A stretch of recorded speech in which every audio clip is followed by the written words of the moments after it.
afternoon. Good afternoon.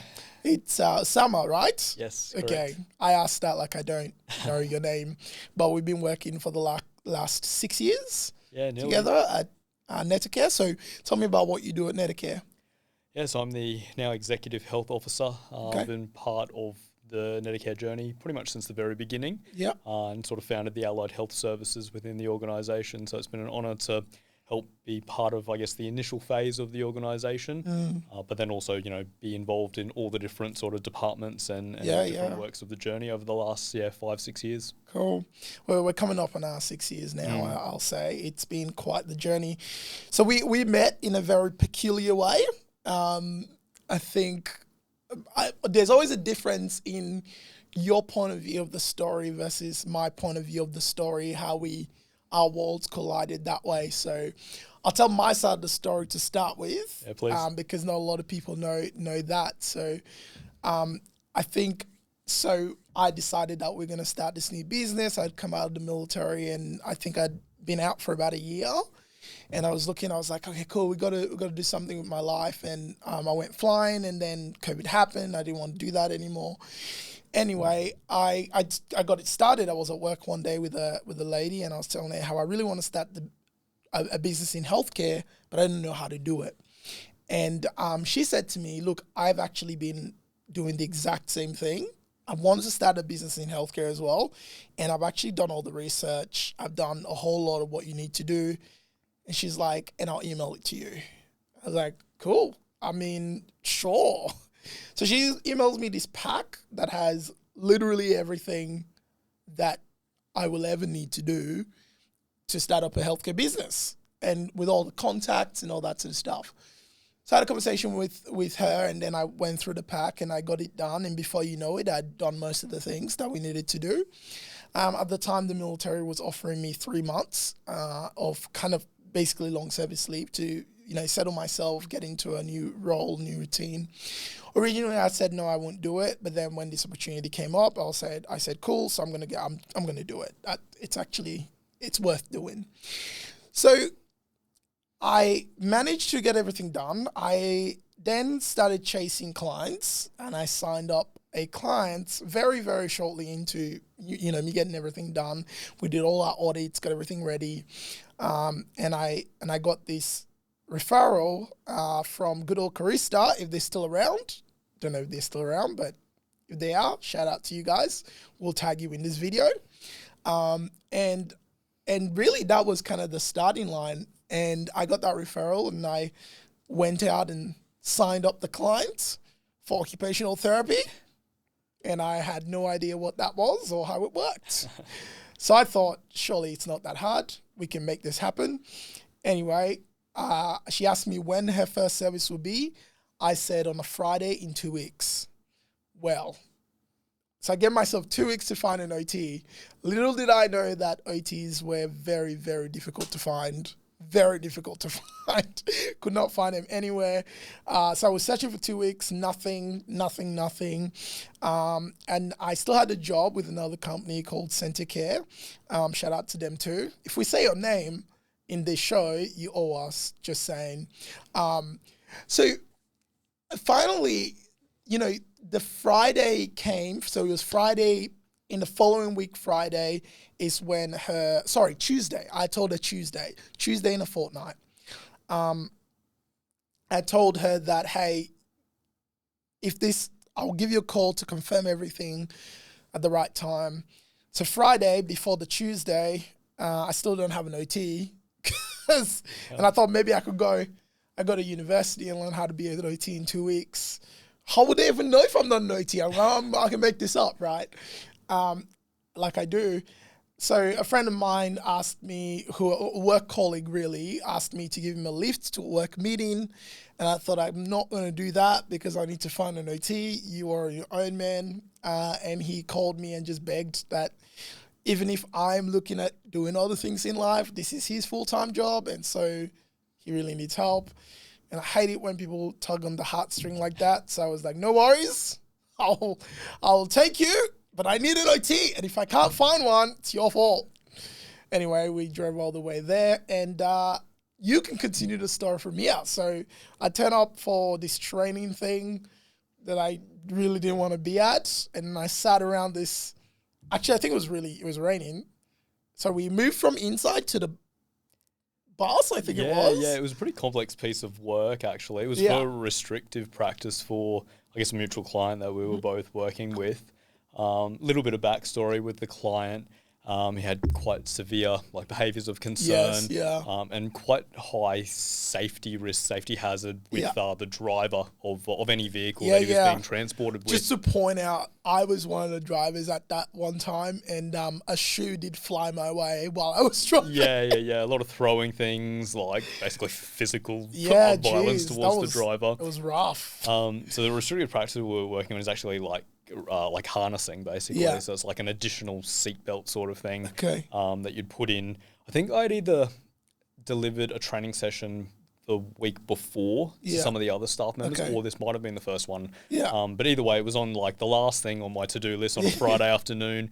It was pouring down rain, and there was a couple of cancellations from the organisation who I was doing the training for. Right. They said, half our guys aren't going to attend, so, well, I had cancelled. Maybe that's why. That was one of the cancellations. And the other guy would have also cancelled if I couldn't take him that day. Yeah. Geez. So I was very much in two minds about, do I just can this thing? I not waste my Friday afternoon, but do I take time out of my Friday afternoon to go and do half this training session only to repeat it again? But I thought, you know what, this is high behaviours. Even if I can teach a couple of people how we need to get this situation sorted out, awesome. At the end of the day, it'll be worth its while, and we've got higher, less risk of an injury on the roads. Yeah, geez. So basically, rocked up that particular afternoon. I think they wanted to film it. We should.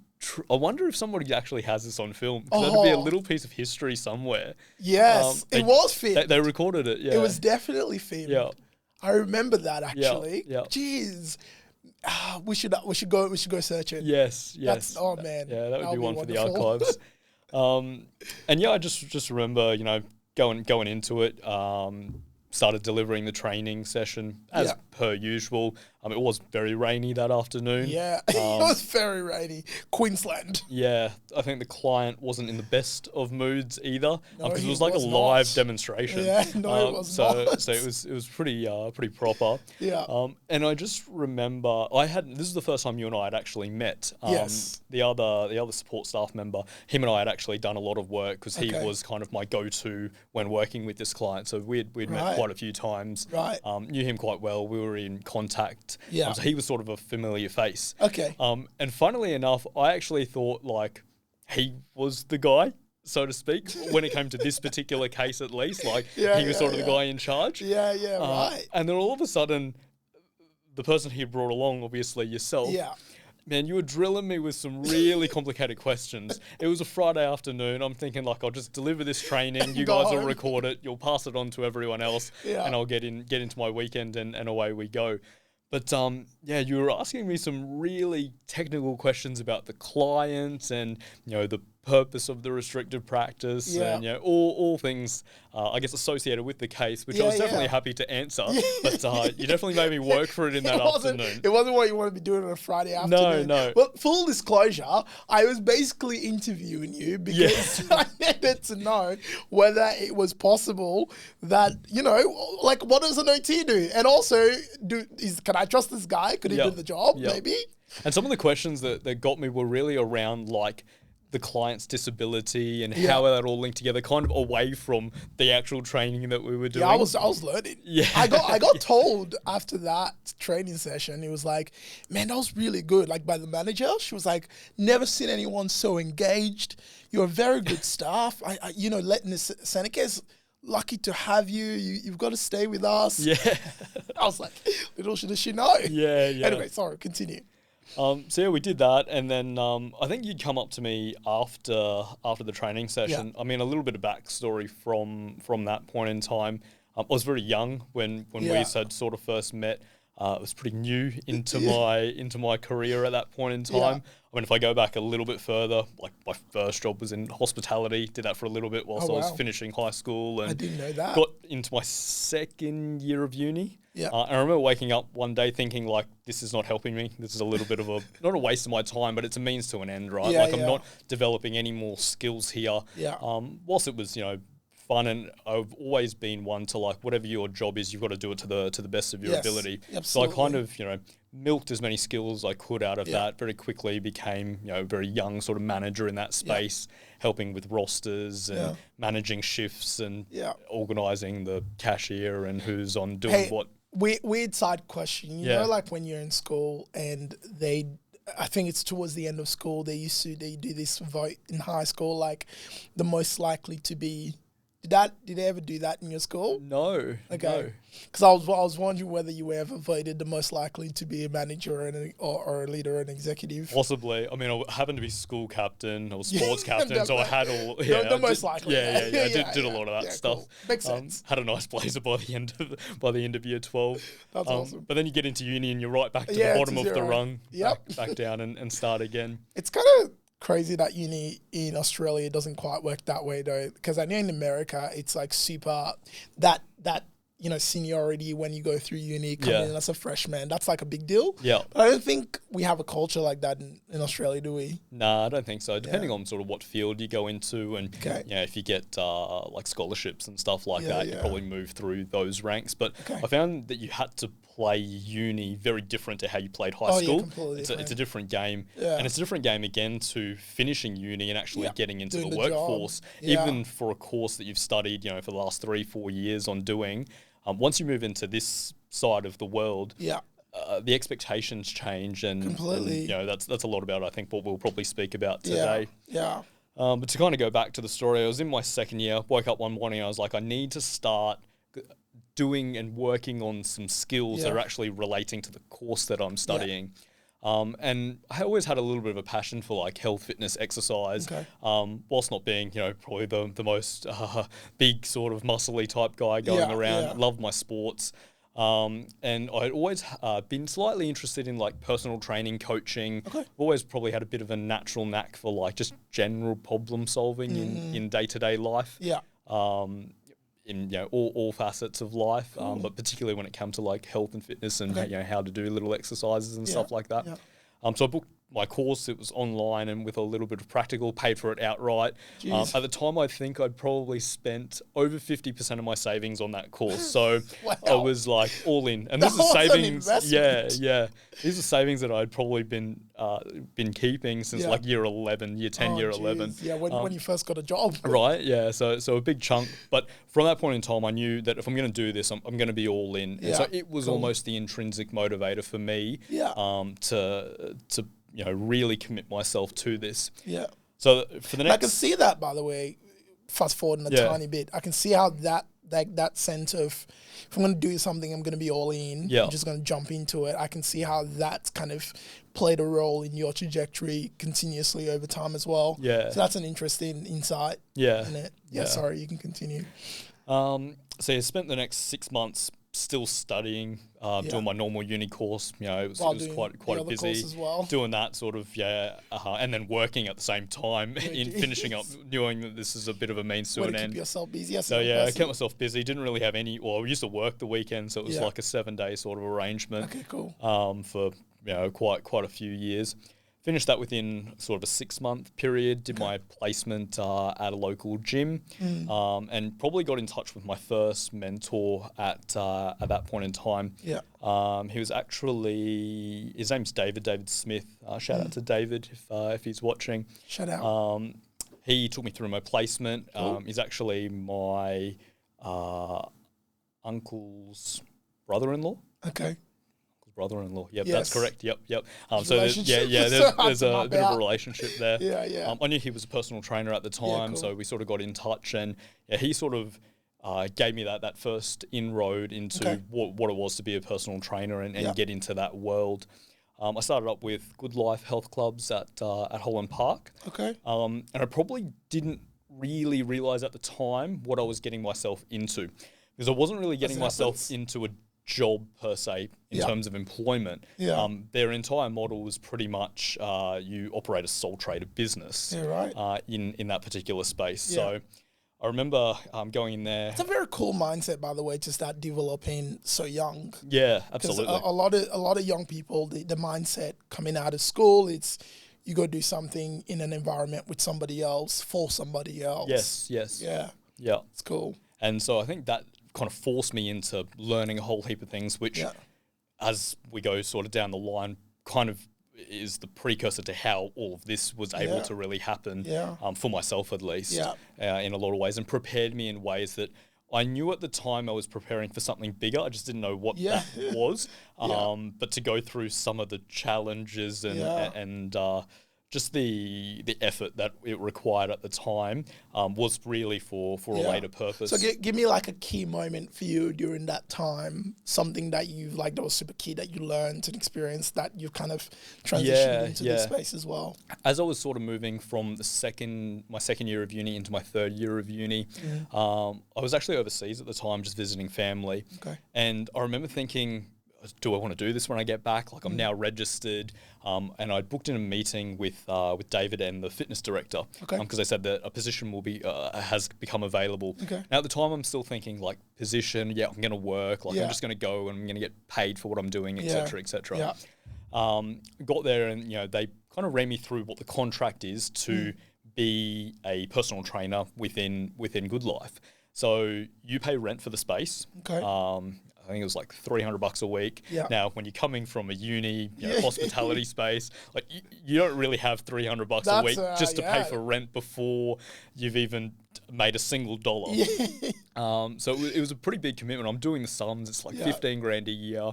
I'm thinking like, all right, I could probably make this work. Let's optimistic. Let's get into this. And I'll never forget, but I'm very, very grateful for the support and guidance that David did provide to me in those early stages, because we sort of, whilst I had my own business, I sort of worked in under his business brand as well. He did a lot of coaching, a lot of mentoring with me on how that needed to look. Now, I thought I knew a little bit about exercise until I got there day one. And there were probably 15 other personal trainers working out of that gym space. So really, really experienced people. They really, really knew the ins and outs of what it was to coach and train somebody. And there's a lot of people that always think, by the way, that exercise is just like you just move your body and just do some stuff. They don't realize how complicated it can actually be and the technicalities behind the mechanism of your body.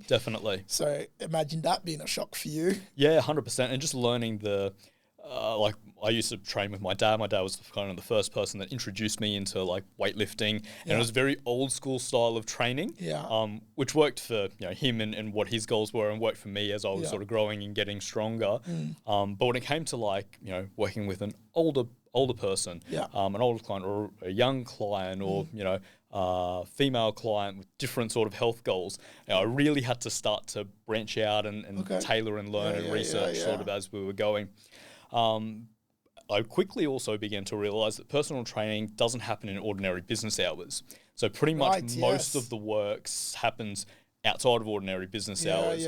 So literally I remember going in the first day, he was like, well, shift we used to call it, begins tomorrow. I've got 0 clients and you need to start building a client base. And the way you build a client base, Good Life did have, I can't remember what they call it, power packs, something like that. Basically, when you signed up to the gym, you got like three free PT sessions where they would assign it to like the newer PTs. And then so you'd give them 3 free sessions of your time in hope to then convert them in becoming a client. Right. Makes sense. So that was a little bit of a helper to kind of get you going. The other way was just to walk around the gym, meet some new people, introduce yourself and say, hey, would you like to train with me? Now, when you think about it, I'm the youngest trainer in the gym. Call it much. Basically, I'm the smallest guy in the gym. I don't fit the bill of really being, the go-to PT. Trainer, But at that point in time, I very much thought to myself, I've got to just dedicate. I've got to be all in. So I pretty much spent the next 2 years basically starting my day at I was at the gym at 5 o'clock in the morning. Okay. Till about 8. Then I'd drive off to the Gold Coast where I was doing uni at the time, do all my classes at uni, and then head back to the gym probably around 4 or 5 o'clock till about 7 or 8 o'clock at night. Wow. And did that pretty much every day of the week, mainly like up until Saturday. Sundays I'd have some sort of rest from time to time. And it was that effort and kind of determination that I think really was the precursor to set my mindset up for what it is that we later sort of approached in Neta Care. Because I think it's worth almost pausing and having a bit of a reflection on that, because one of the things that we see the most is people, like if you've gone through that where it's like, well, if you don't wake up early, turn up to work, do the thing that you have to do. I mean, I'd even love to hear a bit about your first client that you landed, right? Like how because you go, like, I'm the youngest, skinniest at the gym. Yep. I'm a trainer though, so who's gonna want me to train them? Yep. Like even being able to execute something like that, it's a huge part of building, I guess, resilience and determination towards achieving bigger things in life, because we see so many young people, even coming out of uni, and they put a whole lot of emphasis on, I'll just do the minimum and you as the employer can do the rest. Yeah. But it's like, well, those same people, you might watch them see somebody like you who's then hit the position that you have, and then the next set of things that you did in life, and they might sit there and think, and we've had this, where they might even make comments like, he's just gotten the position, place, right time. He's so young, he doesn't know what he's doing. But what they don't know and realize is the amount of effort that it took before the day that they saw you in that position to get yourself to that place. Getting out of bed and making it to a place of work at 5 a.m. is freaking hard. It's not easy. Absolutely. But you did that consistently. Anyway, so go back to, I just want to reflect on that for a minute. But your first client, I'm curious about that. First personal client. It was actually the moment in time just before that was the most meaningful to me. Okay. Because I remember thinking, and I was probably like 2 weeks in at this stage. And so I've just worked for the last 2 weeks. I haven't made a single dollar out of this. And you have a $600 deal by now. Rent's coming out of my account. Like, I'm all in. Have I made the right decision? I'm really considering, is this the right, have I done the right thing here? Or have I signed this contract? I'm liable for 15 grand, because whether you do sessions or not, you sign the contract, you're part of the... That's how the real world works. You're part of the contract. So we did like workshops with the fitness director as part of like our onboarding process. I think it was like a couple of, maybe 3 months. You got like one session a week with the fitness director. And he said, I said, like, I haven't got any paid clients yet. And he said, that's okay. How many rejections have you had? And I think I said I might have had like maybe 2 or 3 at that time from the power packs. They were happy to take the free sessions, but didn't want to dip into their own pocket. To pay. Like, nope. to sign up, or maybe didn't find me as the right match for them to train with, whatever the case might have been. He said, perfect. He said, the next one you do, likely you'll sign. He said, out of every 4 clients you run the process with, the 4th one is the one you'll sign up. And that just gave me the motivation that, all right, it's a numbers game. And he also broke it down a little bit further into, for every like 10 people you walk up to in the gym, or you cold call, or you meet, whether it basically cold leads, one of those people only one will do a session with you. And for every 4 sessions or 4 or 5 sessions that somebody does, one of those people will sign up with you. So I'm doing the maths in my head where, all right, so if I meet 100 people, 10 people will do sessions with me. If I run 10 free sessions, 2 of those people will kind of sign up with me and become a longer term client with me. Literally, I think it was like the next week, I remember it was a 5 a.m. session, or it might have even been like a 4:30 session, really, really early. This guy was older gentleman. He was probably in his 50s, maybe even pushing on to like his 60s. He was telling me about his story, loved to do like triathlete type stuff. and just wanted to lose a bit of weight and get a little bit more fit and get a little bit stronger actually for his next triathlon. Now, I don't have any experience at that point in time with... As what, like an 18-year-old? Yeah, exactly, yep. Coaching triathletes. Yeah. But I was like, look, took him through a session. This is what we're going to work on to get you a little bit stronger for that particular event that you've got coming up. Cool. He was like, yep, sweet, we'll do this once a week. Yeah. He was my very first client, and we worked together for probably the best part of 2 years, actually. Wow, so it's a fairly long-standing relationship. And I was a 5 a.m. client. Always 5 a.m., yeah. I was a 5 a.m. client. I mean, how well does that pay? I have a very similar, I guess, I call it the determination principle or philosophy, or the rejection philosophy, rather. So for every 10, you will get one. Yeah. So like a lot of people, I think, and we see that maybe in Gen Z, Gen Alpha, they really struggle with rejections. In fact, they so much struggle with it that a lot of Gen Zs or Gen Alphas don't even put themselves in the position where they can be rejected anymore. Yeah. And no matter who you are and what you've been able to do in life, coming into especially the health space is really important to realize that rejection is because we got rejected in a number of different ways, right? Yeah. Throughout our lives, we will. And it's what you do next that matters. Yeah. Your ability to truly take on that rejection and not let it squash you, but let it motivate you to your next. Because now you know, okay, if I've done 9 and I've had 9 rejections, I just need to get to my next one and I'm going to be good. Yep. Right? And it always works out. So out of Definitely. every 10, you'll get one. Definitely. Yep. Yeah. And so I just kind of spent the next probably actually close to 3 years. I did move gyms about halfway between that. Okay. Or going my second into my third year. Okay. I just had a little PT business sort of on the side whilst I was finishing uni. Yeah, cool. Probably ran about 20, sometimes up to 30 sessions per week. Oh, wow. They're usually half hour to 45 minutes. So that's about 30 people. Yeah. Per week. Yeah, sometimes you train with the same person multiple times a week. Yeah. The optimal was sort of 2 or 3.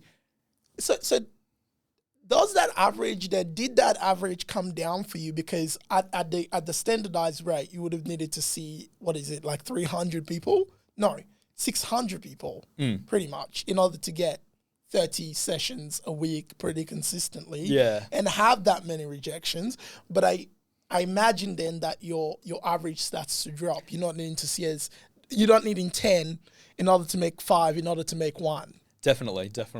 The initial building for any caseload's always going to be the most difficult bit because you know no one. Yes. Then it's organic from that point.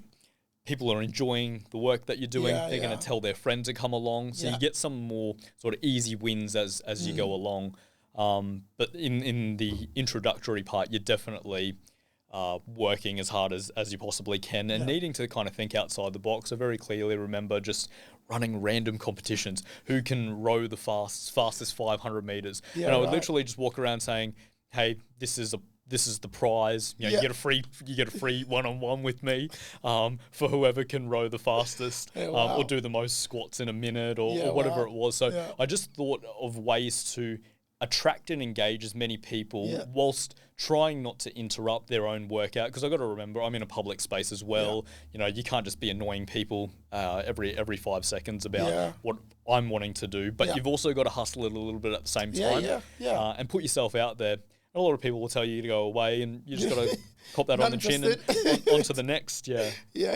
Isn't that really cool though? I think about it often that that setup that you had really did shape you and helped you to think through running something like your own business. Yeah. So I know that a lot of people that are going into more the employment workforce and they're not thinking about setting up their own business.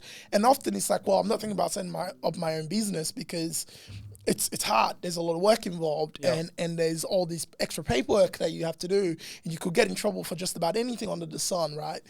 And so it's easy for them to then come into the workplace and have a lot of reliance on the employer to do things for them. Like, for example, you could have just very much had your fitness director who makes sure people signs up with a pack and then works with them to convert for you. Or you could do that job yourself. And obviously your contract was set up that's your gig. You see, Jordan Peterson, Dr. Jordan Peterson, I was listening to one of his conversations, and he talked about the fact that it is very rare that you will ever find in any workforce where the employee gives 100% of the output that they've been paid to give. Isn't that an interesting fact? So he was talking about it in the context of when there's a lot of rhetoric around employers always disadvantaging employees, but it's like actually it's if you actually factually calculate it, employees are almost always set up to disadvantage their employers. Yeah. And I think that largely comes from the mindset that I have to, the employer they pay me to do something and they don't make that thing available to me. Why should I go above the ordinary day? Yeah. Why should I think about anything beyond my now? Yeah. And I think you should. Yeah. You should think about yourself within the context of that business beyond your now. Because if you are to contribute to bring real-time contribution to the workforce that you're a part of, you might find yourself in a position where you are given the next opportunity to climb up in the ladder. Well, social contract demands that you should want to climb up in the ladder because that's what success is. Yeah. And if you don't, by the way, you'll get very bored. Yeah. Doing the same thing every day. True. And you will hate yourself and you'll hate your life. Yeah. And so if that's the way you want to go in life, good for you, go for it. But I think it is very important, amongst other things. So now I can list out 1,000 other reasons why you should be actively engaged in your workforce. Definitely. I think that's really around strengthening that culture. Yeah. I even spoke about it in one of our allied health meetings today. I don't think we spend enough time currently wanting to impress one another. Yeah. And I think that's vital to building a high-performing workforce. Yeah. And not from a showboaty perspective, but we got to want to do this, whatever task we're involved in, to the best of our capability because you rely on it and I rely on it. Yeah. And that's what it is about being a team and being a united team. And so if we're consistently having the mindset, and I gave him a task pretty much for this weekend, just for the foreseeable future, to try your best to want to impress your teammate. Yeah. And just having that mindset is going to allow you to do that little bit extra. Yeah. Do the optional extra to either help somebody out, take them for a walk, go get a coffee with them if they're looking a little bit sluggish, or pick up the phone, call that client, help somebody in any way, shape or form that is going to make the difference. Yes, because that mindset of giving that little bit extra in that work environment sets you up for a kind of future that you will not believe because you find yourself, and by the way, you're doing it on somebody else's dime. Yeah.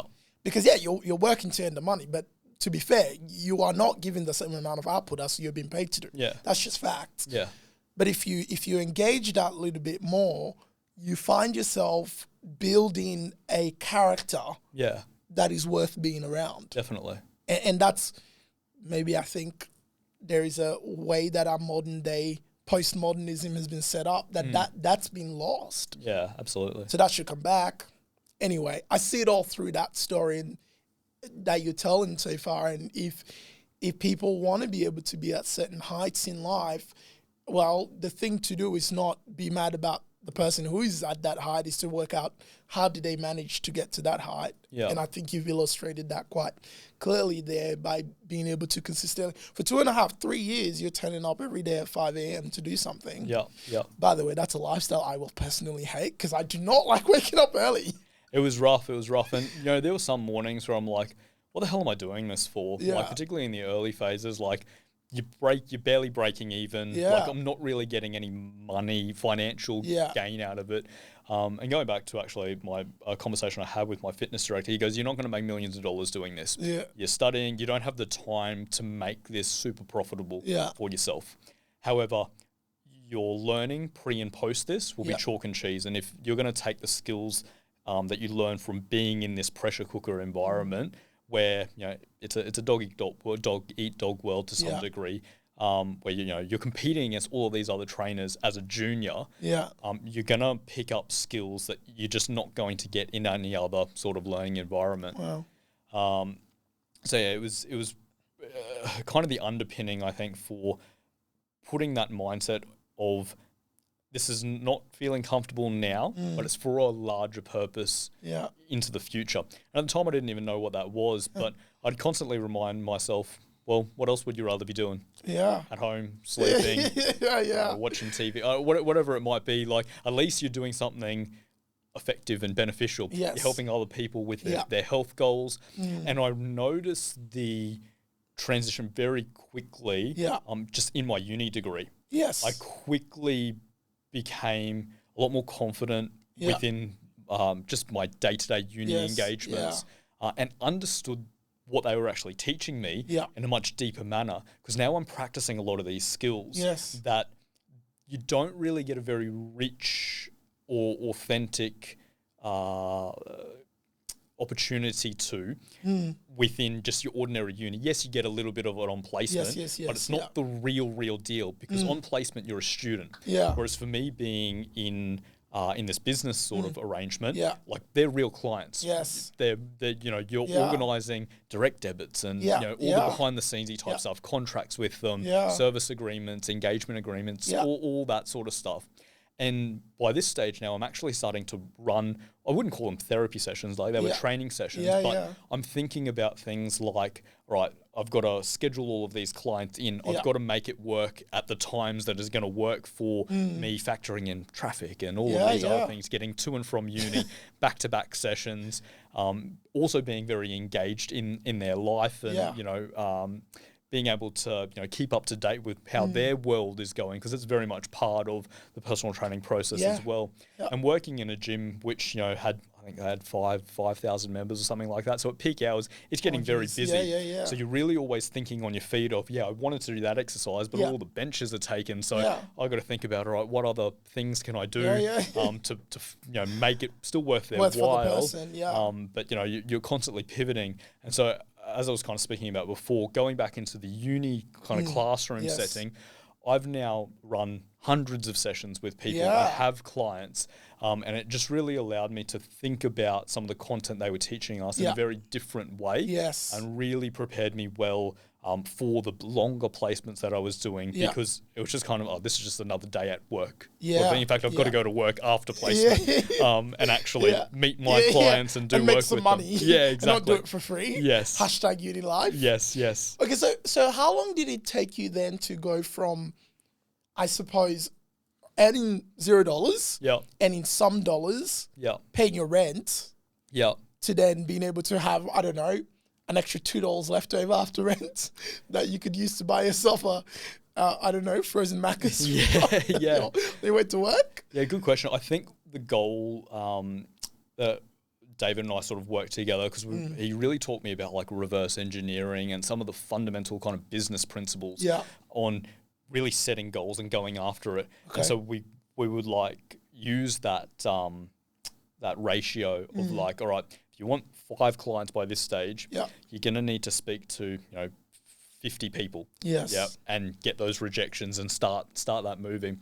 So I think it was probably maybe 6 to 8 weeks before we were sort of getting it. I was never late on rent. Like, I sort of got it to a break-even point as soon as I possibly could. And then, got into a point where this is actually, making some level of money to take care of myself and basically pay for fuel to get down to the Gold Coast every day and back. Oh, damn. What a giant drive for classes. I mean, that's pretty cool. And again, I say that we can certainly see that, how that has dramatically played out for you moving into what then started to come next for you. So, okay, we're transitioning into that story, part of the story now, because you've just finished uni. You have now gone to pick up a job with a company that they employ people that do what you do, standardized. And so talk me through what that transition looked like for you, finishing uni. Unless there's like something super interesting that happened in that finishing space and then into the workforce. It was something that was really funny. So, by that stage I had a fairly well-established business. I had a long-standing client base. And I knew I could do the OT job, fairly well at the Yeah, time. I mean, you've been practicing it Yeah. to some capacity. Going through all my placements. I'll never forget, like, had never failed an exam or an assessment really in my life, and definitely not through uni. And we got to one of the last units, and it was a job interview. And I thought, sweet, I'm gonna do really well at this. I'd already had 1 or 2 jobs already lined up at the time, and it was the very first assessment that supposedly that I failed. You failed. Job interview. I think I got like 48% or something like that. That's hilarious. And I'm like, how is it possible? I've literally got jobs lined up. I think I know why, by the way. Yeah. So let me see if I can guess, and then you can tell me your analysis of the event. I think you had spent far too much time becoming an employer, not an employee. Yeah. You learned how to do things autonomously. You learned the need to be consistent, and you build a lot of resilience through that to show up every day, regardless of how you were feeling, to quantify your own time and definitely draw up your own day to day, Yeah. which a lot of people come out of uni not knowing, not having that level of skill set to be able to do that for themselves effectively. So the workforce can be quite challenging for them for that reason. But you had, so you sit in this interview and that's what uni does, by the way. It prepares a lot of people to be an employee. Definitely. It doesn't really try and prepare people to be an employer unless you do like a business degree, and even that, like, it's still very much, okay, how can you apply this in the workforce for somebody else? Yeah. So that's not what you presented in the interview. I think that's why it went down. Yeah, you're pretty much bang on. And Sweet. I never really saw myself maybe going into like a hospital-based setting. Yeah. And typically I think that's what that assessment was designed for, because to get a hospital job is very kind of stringent, and you really needed to, I think, check a lot of boxes and say a few different things. Yeah. But I was really after more long-standing relationships with my clients, which I had kind of had already done. Yeah. So it just wasn't the questions badly. Yeah, apparently. In their opinion. Yeah. But I guess in hindsight, I'm like, I probably didn't want the job that I was being assessed to be interviewing for as well. I don't know. Fair enough too. Yeah. Right? Yeah. You wouldn't naturally go and apply for a job that you don't want. But if you were forced to go and interview for it, you will interview badly. Yeah. But also, they had to make sure that you get like 2% less than a pass, didn't they? I just thought about that. Right. Anyway, maybe they thought I was getting a bit too big for my boots. And I humbled me down a notch. Maybe, and I think I had a similar experience in the military where they very much so after study and you go through kind of your military training, then you do a big component of study, which was like transitioning you into a more engineering space. And I got to my first posting, my squadron, and I looked at kind of the assessment pack that you have to do to be able to even do anything on an aircraft by yourself. Yeah. And, it was, I don't know, 30 pages of this document where you just have to get through everything in it. And they allow I think they said they can allow up to like the full year for you to get through it, right? And I was like, I'll get through it in 3 months. Yeah. And it's like, and I was talking to like a couple of colleagues, that had been there before me and all that sort of stuff, seasoned guys. And I was like, I looked at it and I genuinely there's nothing here that's like overly complicated, right? And I think perhaps it's like I'd been through uni, but I think even more so just the wealth of life experience that I'd had taught me that nothing is that big. You can literally figure just about anything out. Anything if you actually applied yourself, because we're created with that ability. Anyway, a number of people actually thought that was a very arrogant statement. I was just like stating what I thought was facts. Yeah. So I'm gonna get through this. Yeah. And because of that, it took me a year to get through it, the full year, because they made sure I couldn't get through it. Slowed it down a bit for you. Quicker. They wouldn't sign me because you had to rely on other people signing you off. Yeah. And so they thought I was too arrogant. And I don't know how. I found out about it later on too. They were true. That's why it took you forever to get through it. Funnily enough, when I had to do my engineering board, because you do a board, you have a bunch of engineers and they just bombard you with super technical questions and you just have to know everything off by heart and understand like aviation. And anyway, I found it really easy, like to the point where, because I thought about it like I was teaching, right? Yeah. Because that's one of the things I actually really enjoy doing. I actually love teaching people. Yeah. And I just like wrote it on the board. Like I answered their questions by drawing and writing everything up. Yeah. One, it helped me because that's how I studied it. But two, I could give them a visual to show them that I really know what I was talking about. Yeah.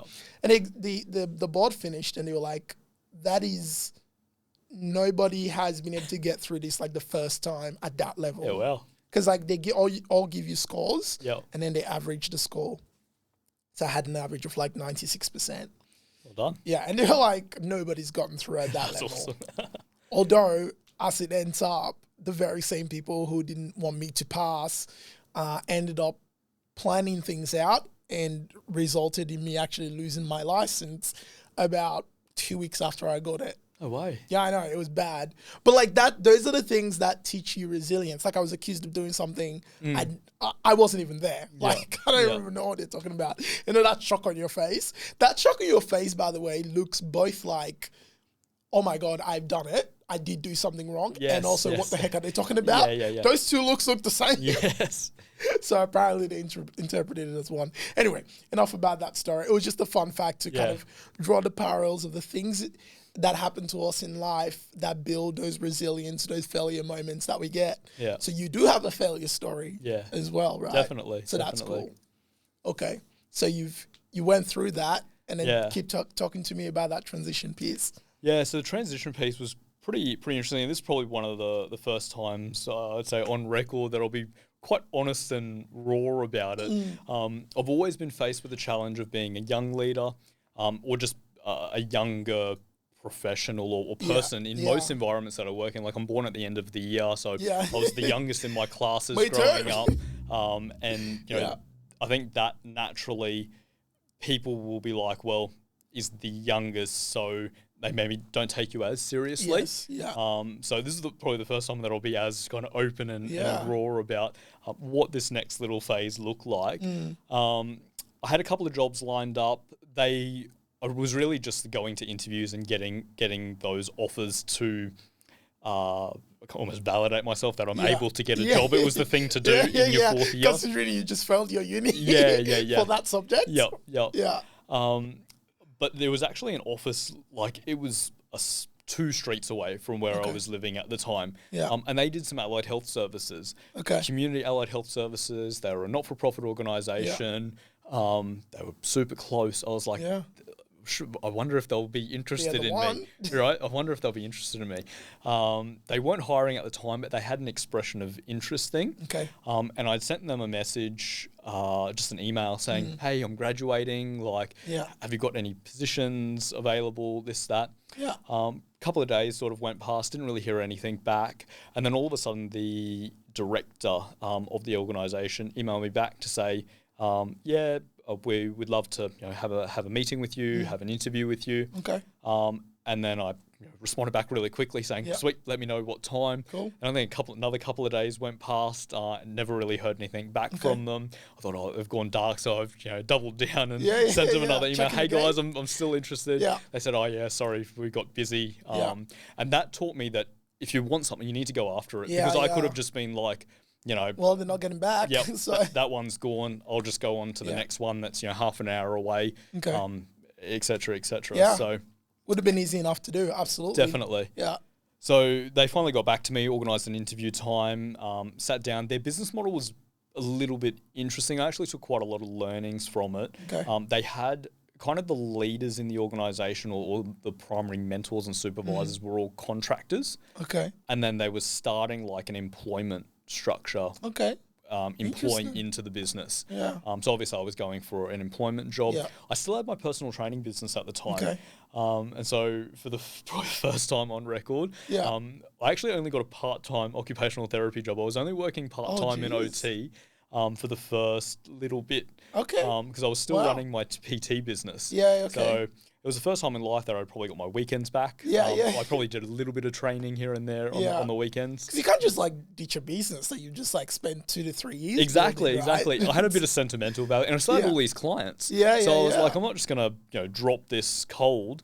I'm now it's now getting to a point where I can actually make some decent money out of this. It takes a while to build that up.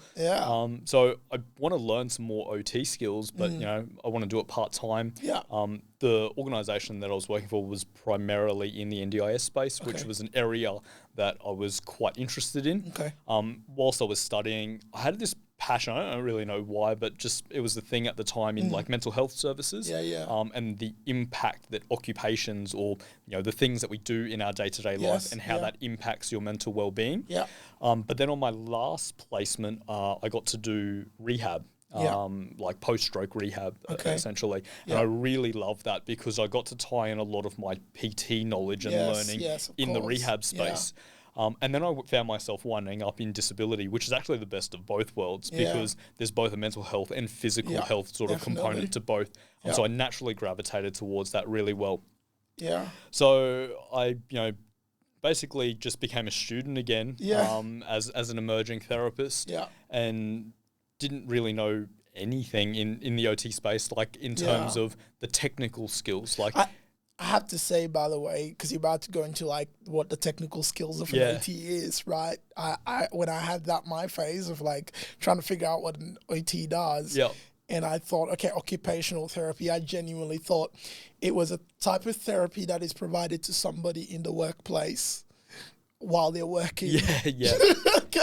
Occupation, therapy, put those two together. But I quickly found out it definitely wasn't that. It was far more than that. So, okay, you go into that technical component of what an OT is. Yeah, no, we definitely need to work on the marketing, the branding of the profession.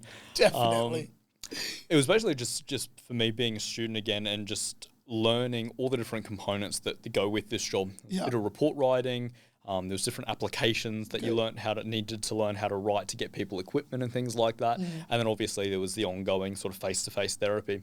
This was a fairly young organisation. I think they'd only been around for maybe a year, maybe a little bit longer than that. And they were sort of working a hybrid model with contractors and employees, so their structures weren't really well developed. So it was very much the deep end for me, which I loved. Like, point me in the right direction and I'll sort of figure it out. But there was no like, oh, this is your initial template. Like I literally sat there in my first week and was like, all right, what did I learn from uni? Let me design an initial template for the questions I want to ask these clients, learn about them. Like, this is what I've trained for. Let's get into it. The only things that they really provided was around the more technical assessments, like your functional capacity assessments and your AT applications and things like that came directly from the NDIS website. Did you find at all that was well, I suppose you would have found that quite easy, right, for you, because you're coming from that mindset of I've got to set up everything myself and going into an organization where they don't have a lot of things set up for you. Yeah, they're going to pay you as an employee. But there's a great expectation on you to set these things up so that you can win. 100%. And I think we've seen it in the context of what we do, where there are certainly people that, a good percentage of people that are very reliant on the employer being able to provide all of that stuff for them. Is that a lie they're telling uni? Like, you're supposed to go in and everything is ready made for you, and you just jump into straight therapy and don't worry about anything else? I mean, in an ideal world, that's the gold standard and something we work towards to be able to provide as best as possible.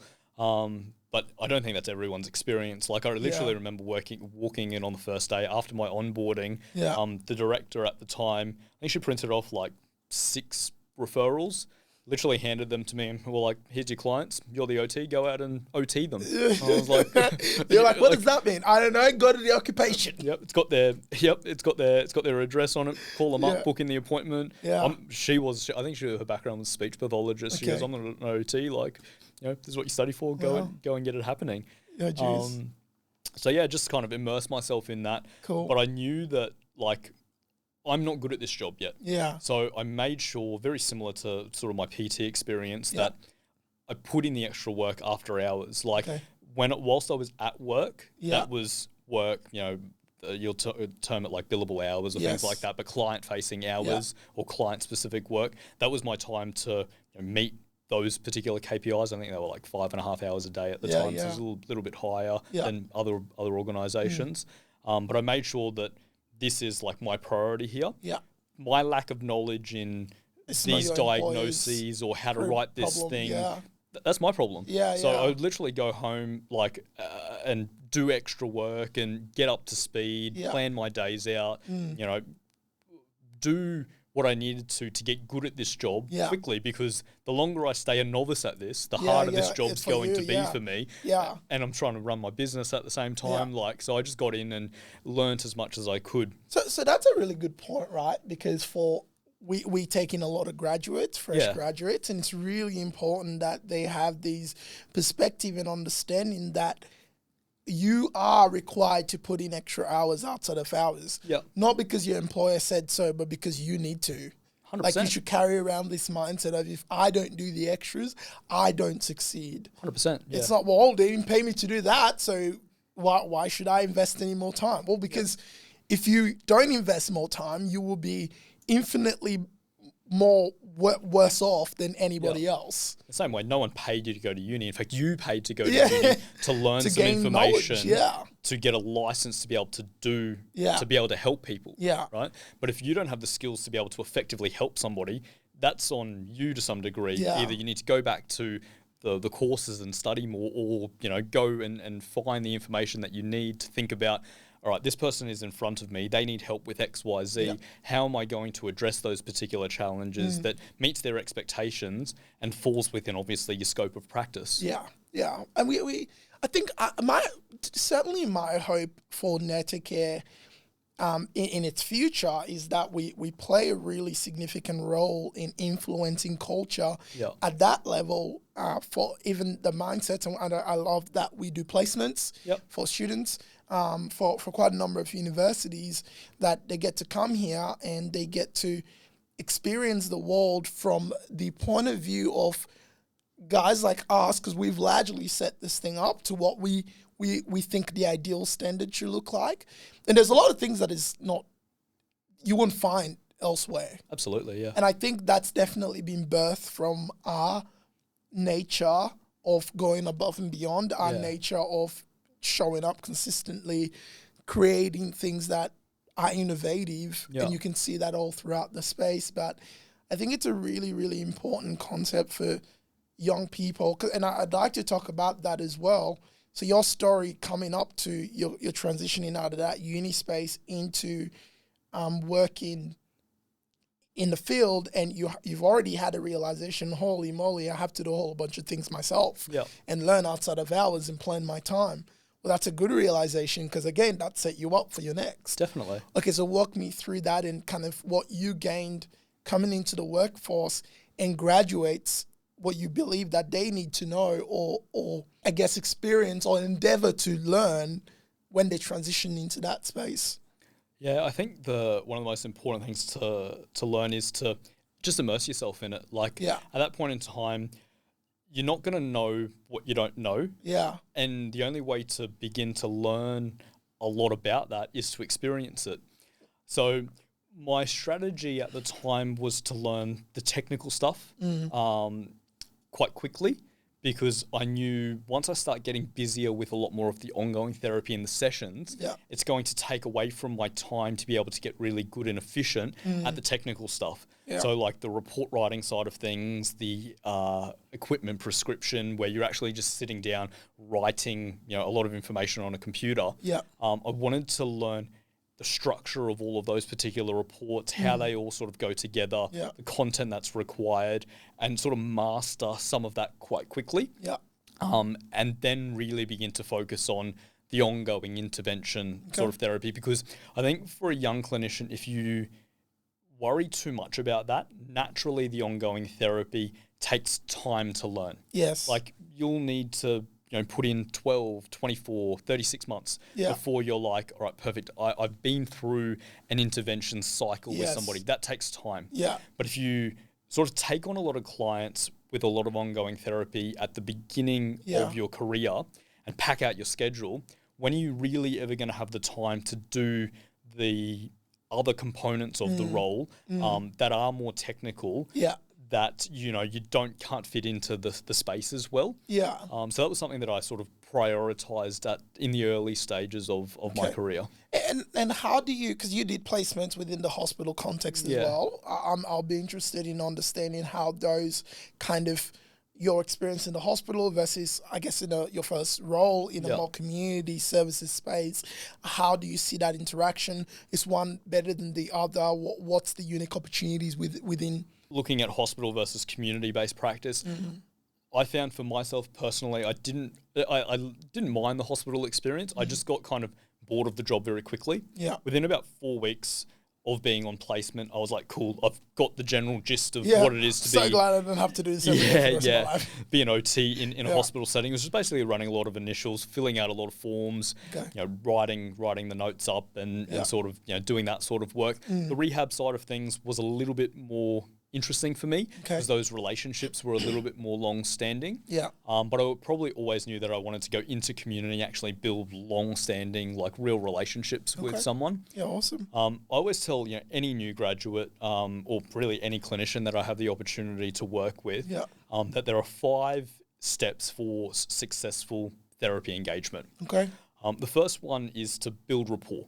Okay. So you have to be able to build an authentic and real relationship, professional relationship with the person that's in front of you. Yeah. And that's just taking an interest in their life. Understand, who they are, what their background is, what their family structure is like. Have that real relationship and both give and receive within that particular relationship from an information perspective. Okay. The second step is to identify the feelings associated with their challenges. So step 2 and 3 is identify what the challenges are. Yeah. Step 3 is identify the feelings associated with those challenges. Yeah. So step 2, we want to know, all right, why are we here? What's going on? What's the problem? What's the issue at hand? Okay. The third step, which is the one that most people miss, is the identification of the feelings associated with that particular challenge. Yeah. Because you can't make anyone do anything. But if you understand why the implications that challenge is having on somebody from a feelings perspective, you can then understand why it is they may want to change that. That completely makes sense. Yeah. I want to step back a little bit before you continue into 4 and 5. Yeah. Step back a little bit into the first one of building that rapport. Yeah. How have you found that you can do that well? Because like you mentioned, one of the things that really work in building rapport is the give and take, right, of that interaction. Yeah. My name is Usama. Yep. What's yours? Yep. There's when you're looking at that therapeutic setting, there's a limitation to how many of those changes you can do. Yep. And I think we also employ allied health assistants, and a lot of them, they don't get as versatile a training as what you might do in the university space. But how do you ensure you can continue to build a relatively sophisticated rapport that can transcend time for that relationship's sustainability?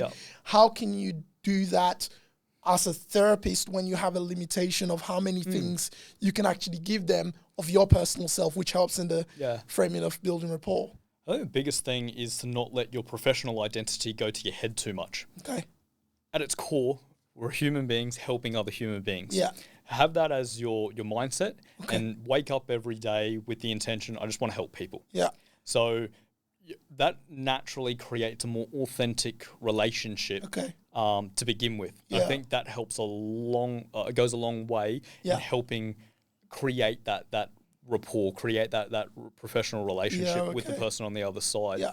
The other thing that I keep in mind, because it'll differ person to person, and you'll need to kind of engage in a different way depending on who it is that is in front of you. And adjusting your interaction system. Definitely. To fit them. 100%. Yeah, 100%. Yeah. So would it be like, okay, the person is saying, when I was, I don't know, 10 years old, I broke my ankle. And you're like, oh, yeah, me too. When I was 12 years old, I broke my ankle too. Yep. It's not an overly personal information. No. but it does allow that rapport to sustain, right? You start to link those chains for the person. Definitely find that common ground in whatever it might be. You know, they have a family, you have a family, whatever that looks at, just to find some level of common ground, because that's going to be the building blocks that allows this to become a long-term relationship. And a successful one too. Exactly. If you don't have that, well then step one is null and void. You're definitely not going to be able to get good outcomes as you sort of get through the process. Okay, so we have step one, you build a rapport. Step two, you identify challenges. Step three, you identify these feelings that are associated with said challenges. Okay, that's making sense so far. Then that takes us to step four. Yeah, so step four is then demonstrating your expertise. Okay. So you've got to do the first three steps well before you jump into step four. Because if you haven't done step 1 to 3 properly, then you just look like a bit of a know-it-all with an agenda. And trust is displaced exactly, in that setting. Exactly. Gotcha. And it almost weakens the therapeutic relationship because people need to know that you care before they want to know what you know. Yes. Yeah. As the saying goes, no one cares what you know until they know how much you care. Yeah, absolutely. Okay. And if you're in the caring industry, it's really important that people know how much you care. Absolutely. Yeah. And being able to be reciprocal in the idea that, I also have a broken ankle at some age in life. Well, that's to say to them, you are listening enough to merge in your own personal life experience, which builds that trust almost immediately at that point for them. Very cool. I'm learning something today. Okay, so we're at step 4 now. In demonstrating your expertise at that point. Okay, then how do we get to 5 and then tie all in together? Step 5 is maintaining your engagement. Okay. So it's up to you to be the driver to some degree of maintaining that relationship because you're the professional. Okay. So it's about, scheduling the next appointment or facilitating the conversation to organize that next step. What is the follow-up? Yes. Because remember, you're often coming into someone's home, you're coming into someone's life. Yeah. That's incredibly personal and probably something that we become quite desensitized to in the health field. But someone's fitting us into their routine, they're fitting us into their life. It's a big deal. It's a big deal. So to be mindful of that relationship and mindful of how much time you're sort of taking from somebody else, whilst you are going there with the best intentions to help them. Gotcha. But doing your bit to maintain that relationship, whether it's a weekly, fortnightly, monthly sort of arrangement, whatever that looks like. But to be the one to, I guess, foster that. And the idea of therapy is to really put ourselves out of a job, to get to a point where you no longer, we don't need to be working together. You build capacity and you discharge them into their daily life. Yeah. Very cool. I see how that you've well and truly implemented the characteristics of those 5 elements into people's lives, into their everyday lives. And we talked about the very first client that I signed for Neta Care that you ended up seeing. A little girl at the time, she was, I think, only 18 months. And I would never forget the phone call, the first phone call I got from the mother, the same day you saw her. And I can see how going through these 5 steps really does start to allow people to engage with you to a place where they can trust you almost instantly. Because you left that day and the mother called me and said, I don't know where you got your staff from, but you should keep him because he's one of the best ones I've ever had. And I thought, oh, wow. And then I was like, is it possible that somebody can give you such a good reputation and all the sequence of events that is taking place to you turning up to a house, including me grilling you during the interview stage and me then chasing you down and saying, can I please have your details because I needed to see somebody for me? And you saying yes, and then you turning up there. It all felt quite magical to some respect because you then turned up and I was getting the call and I was thinking, oh man, like I signed you within hours. You signed your contract to 100%. Work with me. And by the way, I will say, one of the really critical things to also being successful in life, as well as that consistency of continuing to show up, I will very much say is being able to say yes when Yeah. an opportunity presents itself, yeah. and you putting yourself in a position where you can actualize that opportunity. Well said. Right? What's your take on that? You're absolutely right. And I guess if we kind of go back, like as I was mentioning before, so I was working part-time, learning these skills. I was still doing my PT thing on the side. Yeah. So together I had like my first full-time job. Yeah. And then literally this was when COVID hit. Yeah. So all the gyms shut down Yeah. in all of Australia, or definitely all of Queensland. Yes. So for the first time, like I wasn't doing personal training. Oh, geez. And I got myself thinking at that point in time, all right, well, what's the next sort of step for me? I didn't know, are the gyms going to reopen? What does this sort of look like? I'm probably getting to the point where I want to focus a little bit more on this occupational therapy thing because it's what I studied for. Yeah. But I also want to understand the business side of occupational therapy and actually get into a little bit of private practice. Yeah, cool. I'm starting to learn, the relevant skills to do this. And I made the decision to sort of close my personal training business and start to transition into some private occupational therapy. Okay. And this is where we really met. Yeah. So, I just got on the phone to some support coordinators and was like, hey, I'm an OT. I can take things on. Yeah. And so I worked with the mutual client that we were working with. Yeah. And that's where that kind of all took off from that Yeah, point and in time. I packed out your day. And Yeah, I packed out a second day. And then I packed out the third one. Yeah. It was great fun just to watch that grow, by the way. And I think one of the things that made that really successful definitely helps that you're quite personable. And you were able to build such a great rapport. Yeah. Step one of being able to provide really good therapy. Yeah. You did that stage very well. In fact, to see that you, like I said before, you did all 5 stages quite well.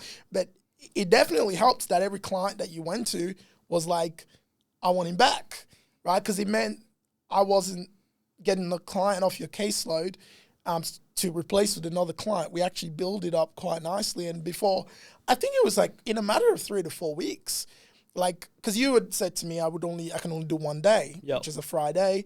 And so I ended up calling the client and saying, hey, I can't do it on Tuesday, but just some stuff going on with my team, none of which I have. But we could make it Friday. And she was so happy about that. And I was like, I thought about why she was so happy about me changing her schedule time. And then I realized she then said to me on the following phone call when she called to say, you were really good, she said how skeptical she was about anyone turning up. Yeah. She said, you were far too excited about signing me up. Yeah. You seem like you were just you were way too into this for it to be true. Yeah. So I was like, there's no way you were going to actually have somebody turn up to my house. Yeah. And then and she's like, I didn't even think you would call back. So the fact that you called and then pushed it to another day was just crazy for me. And then you showed up. So just so you know, you are following, our first meeting. You probably, I don't know if you did realize at the time, but you had hired a part-time new graduate, which is probably not who you were going for. You're probably looking for like 5-year experience, female pediatric OT that's manage things, etc. Definitely the opposite end of the spectrum. Yeah, but you never know. You never know, and life is a journey, and you've got to take, as you said, put yourself in the position for when the opportunities are there to be able to say yes and put your best foot forward. Yeah. And I often hear a lot of new graduates, because I've worked and coached a lot of new graduates over the last 5 years, where people are very adverse or even scared, nervous to take on, more complex cases. Yeah. We didn't really have that luxury when we first started. Like, there's a variety of caseload. Yeah. People have a variety of complexity that, every professional relationship you go into is going to be different. And there's always going to be complexity because you're dealing with people who have health challenges. So kind of accept that and just think to yourself, okay, I might not be able to help somebody with everything right now, but I can help them with something. My intention is in the right place. Let's just start with what I can do. And for the things that I can't do, that's fine. I'm going to do some extra research. I'm going to speak to my mentor or my supervisor. I'm going to, maybe if it's very specific, I'm going to refer on to another service, whatever that might be. But to just blatantly say that, it's too complex, I can't even start the journey. is limiting yourself Yeah, in the 100%. first regard, because now you've lost the opportunity to gain some experience that you otherwise wouldn't have had. Yeah. Funny that you will kind of frame it that way. So the other day, my wife ChatGPT'd my name, and because I was like, oh, that could be interesting. And ChatGPT kind of outlined, I think then she Googled my name as well, but one of them kind of outlined my journey. I didn't realize how much of my journey is kind of publicly available, but it talked about, or she was reading towards the bottom, and it said he's also known as a failed tech startup entrepreneur. And I thought, crap, why is that on mine? But it's true though. So I started a business called Paku, and that's a bit of a story on its own, but effectively the app now exists and it's been used by a rather large name in the cities. But I have no control, I have no ownership, I have nothing to do with it anymore. But this whole thing was birthed from an idea and a concept that I developed. And effectively, I ended up closing down the business because there was a whole lot of hurdles to it. And it just didn't quite work. But it was poor timing, or I was probably a little bit being young when I first kind of initiated the deal. I was probably quite ignorantly optimistic about what I could do with it and how I could disclose it and discuss it with people. But the point of that is to say I failed at something, and we all do. But the thing I was never going to do, and the bit that is really important as part of my story, is that I actually did do the thing that failed. Right? I tried. I did the best I could. I didn't know much about business when I set this thing up. Like I didn't know anything. I was after that I actually went to study business commerce, which, by the way, it mentioned that I studied business commerce. But where's getting all this information from? Apparently it's all been validated because that's how that works. But I thought, wow, that information is publicly available, that I failed at something. But if I didn't take that first step to do something, despite the fact that I could have failed because I had no idea what I was doing in a tech startup, because I'd never done one before, then I would never have learned anything about how to start a business and have it fail. Definitely. I would have learned absolutely nothing about what I could do differently to make sure that I had a better chance of success the next time. Definitely. And I think I'm still learning that journey, which is why I'm like, I'm always looking for an opportunity to start something that innovates in our world. But it's a really important part. So for your clinicians, the guys that you've worked with, you don't get the opportunity. I mean, if you think about it in the framing of those 5 elements of being a successful therapist, no matter how complex the case might seem, you can apply those 5 things. Definitely. Just start there. Run the process. And one of the most important things that I was kind of taught to very early on, I think it might have even been in my first year of uni. They mentioned something that was really powerful to me, and I've consistently spoken about this in mentoring opportunities or with the team just on a weekly basis, is remember that the people that you have the opportunity to work with are the experts in their own life. They always will be. You don't run their life. So coming in here saying, you need to do this, you need to do that, chances are they probably have already thought about it. But your job is to facilitate how they can actually make that part of their life. How can you meet them at their level and work with them on actual strategies that they can implement in real time. It might be all well and good that you have, the most technical exercise regime that's, scientifically perfect. If you follow it to a T, that, you're going to get the most optimal results. That's all well and good. But for somebody just starting out in the gym, they don't even know how to do the exercises, so it means nothing. For somebody going for a walk around the block, something that they can easily implement is going to be better for them than doing nothing. And if they can do that on a daily basis, they're going to get some little results out of that. From that point in time, maybe they can turn it into a little jog. Absolutely. And build on it from that point. It's a fascinating journey, isn't it? Well, it's been a bloody riveting conversation. I've really enjoyed it. I think, thank you firstly for being my guest today. And I think that I've certainly learned those 5 elements that you mentioned, the building rapport, identifying a challenge, identifying the feeling associated with a challenge, and then the 4th one, which is, let me see if I can remember it, after you've identified, demonstrate your expertise. And then once you're there, maintain the engagement of that therapeutic engagement. Well, I hope that the people that listen to this are able to take that away, and it's actually applicable throughout life, no matter what journey you might be on and what job you find yourself. I think it's well and truly can be useful. So thank you for being a part of the Neta Care journey. Absolute pleasure, Emeka. It's certainly been a very incredible journey for me, and learning. I think we now have you are an executive, and I have the opportunity of leading a team of over 400 odd people. I think 1,200 clients on the books, or whatever that looks like at the moment.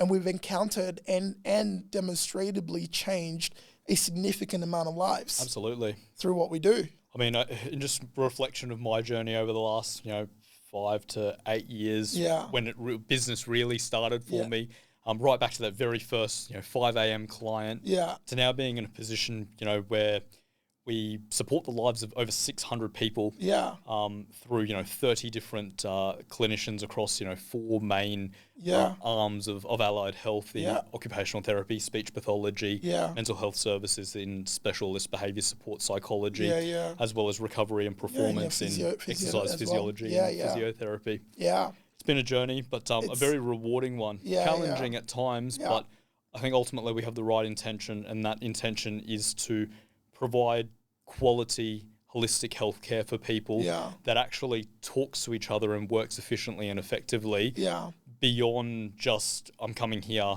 to gain those dollars from you. And it can never be about the money, because if it's about the money, then you should be doing something else. Absolutely. It has to be that you are willing to make a tangible difference in somebody's life. Well, it's been a pleasure having you. Thank you for the chat. And this is episode 4, I think. Brilliant. So it should be good fun when it comes out. But to those that are listening, please subscribe and follow what we do through all of our different socials. We'll put it on the screen. But it's been absolute pleasure having you. Thank you for your time. Thanks, Emeka.